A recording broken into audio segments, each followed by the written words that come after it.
যদি আপনার জীবনে দাম্পত্য সমস্যা থাকে তাহলে কখনোই আপনার জীবন সঠিক হবে না। যদি দেখেন বিবাহ রেখা এরকমভাবে একদম ঝুঁকে নিচের দিকে নেমে যাচ্ছে, তাহলে দাম্পত্য সমস্যা।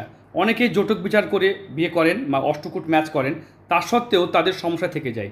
কারণ অনেকেই জানেন না, যখনই বিয়ে করবেন তখনই দেখে নেবেন আপনার যার মানে যে জাতক বিয়ে করছেন তার শাশুড়ি কেমন। যদি শাশুড়ি মানে তার মেয়েকে টিউশন পড়ায়, বুঝতে পারছেন আশা করি, তাহলে কিন্তু সেই বাড়িতে বিয়ে করবেন না।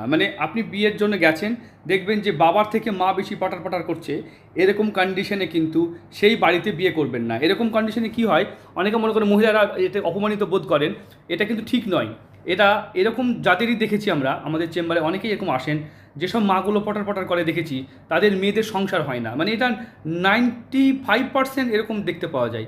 তাই এই ধরনের ভিডিও জন্য চ্যানেলটাকে সাবস্ক্রাইব করুন, সতর্ক থাকুন।